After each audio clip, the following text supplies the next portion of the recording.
Hello दोस्तों, welcome to my channel. Once again मैं संजीत आपके सामने आया हूं अपने एक नए ब्लॉग के साथ। और इस ब्लॉग का टॉपिक है, क्या बीजेपी के पास प्राइम मिनिस्टर मोदी के अलावा और भी ऐसे रीजनल लीडर हैं जो वोट कैचर्स हैं, जिन पे अपने लोगों का ट्रस्ट है और जो बीजेपी के फ्यूचर लीडर और एसेट हो सकते हैं। आज मैं इस ब्लॉग के माध्यम से आपके साथ कुछ डेटा, कुछ नेम शेयर करूंगा, and then it's up to you to decide that yes, Prime Minister Modi is most undisputed leader for BJP, for NDA and for India. But इसके अलावा बीजेपी में और भी बहुत सारे ऐसे लीडर्स हैं जो अपकमिंग जनरेशंस के लिए ऑफ कोर्स वेरी इफेक्टिव होगा बीजेपी एंड एनडीए के लिए। Now before going to the detail, I will once again thank you so much for watching my channel in such a large numbers.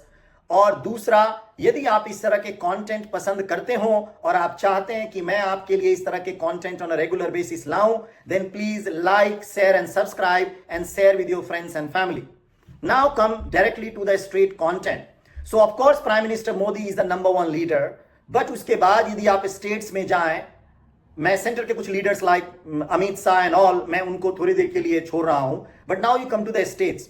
So in my understanding, apart from mister Modi, UP में mister Yogi Adityanath जो UP के chief minister हैं, he is equally respectable, he is very very adorable as a leader for the UP people. और इनका अपना एक vote bank है, और जो प्राइम मिनिस्टर मोदी और योगी के कॉम्बिनेशन यूपी में स्पेशली बीजेपी और एनडीए को एक डिफरेंट लीग में लेके जाती है।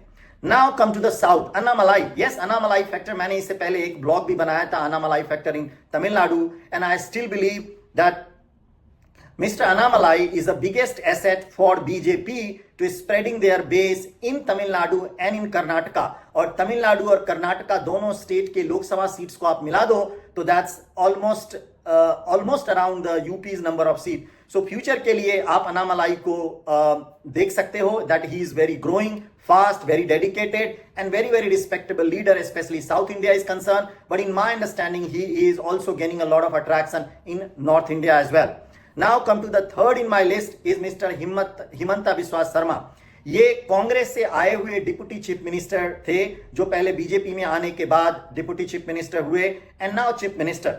But let me tell you, Himanta Biswa Sarma is a very very popular leader in north eastern states is concern, और बीजेपी के लिए एक बहुत बड़े एसेट्स हैं। दैट बीजेपी आज नॉर्थ ईस्टर्न के सारे स्टेट्स में, मेनली आसाम बट उनके आसपास के सारे स्टेट्स में बीजेपी बहुत अच्छा कर रही है। एंड 2024 के इलेक्शन में भी आप इसको देखोगे that BJP is going to increase the number of seats in north eastern states. Then now comes to Maharashtra. बहुत सालों के बाद, स्वर्गीय प्रमोद महाजन जी के डेथ के बाद, महाराष्ट्र बीजेपी के पास कोई एक ऐसा लीडर नहीं था who was a very very respectable, who was a powerful and जिनका अपना एक वोट बेस था। बट देवेंद्र फडणवीस के रूप में मेरा ऐसा मानना है बीजेपी को एक सॉलिड लीडर महाराष्ट्र में मिला, जो काफी पॉपुलर हैं, रिस्पेक्टेबल हैं, जिनका अपना वोट बैंक है। एंड ये डेफिनेटली मिस्टर मोदी के करिश्मा, लीडरशिप और देवेंद्र फडणवीस का regional style politics and capability के कारण महाराष्ट्र में बीजेपी का वोट बेस काफी बढ़ा है। And that you can see in 2024 election result as well, that Shiv Sena के अलग होने के बावजूद भी यदि बीजेपी अपने नंबर ऑफ सीट्स को इंटैक्ट कर रख पाती है और रैदर बढ़ाती है, तो इसका मतलब यह है कि Devendra Fadnavis factor has worked very very positively in Maharashtra for BJP. Now comes to Bihar. मेरा ऐसा मानना है, हालांकि चिराग पासवान अभी अपनी एक इंडिपेंडेंट पार्टी चलाते हैं, एलजेपी, जो कि एनडीए का पार्ट है, बट मेरा ऐसा मानना है कि अपकमिंग ईयर्स एंड मंथ्स आप देखोगे LJP could merge to BJP and Chirag Paswan could be one of the future leader for BJP in Bihar. This guy is a talented, come from a very very reputed respectable political family of mister Ramvilas Paswan.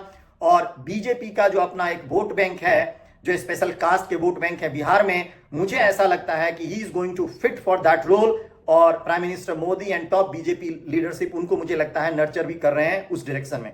This is my understanding. Now comes to my sixth name, that's in from Telangana. मेरा ऐसा मानना है Bandi Sanjay Kumar and Madhavi Latha could be a potential game changer as far as the Telangana is concerned.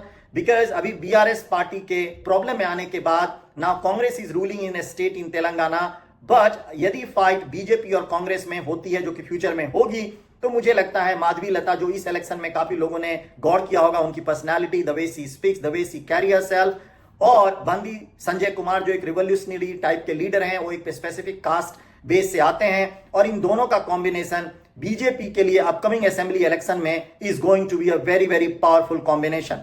Now comes to a very very important state and the leader, and that's the West Bengal. जी हां दोस्तों, मैंने बहुत सारे ऐसे ब्लॉग बनाए थे और मेरा ऐसा मानना था that West Bengal में BJP is going to create a miracle, is going to create a history, and in 2024 election BJP is going to win more seats than TMC.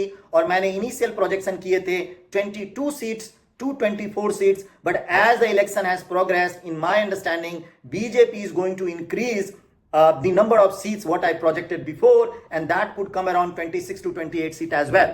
और इस सक्सेस को कन्वर्ट करने में मेरा ऐसा मानना है Suvendu Adhikari is one of the very very critical important state leader from a West Bengal.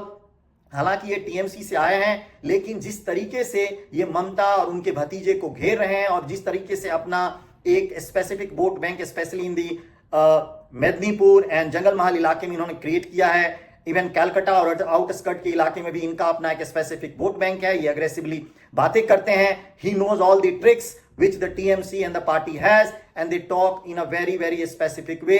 और बीजेपी के ये सीट कन्वर्सन में शुभेंदु अधिकारी का बहुत बड़ा रोल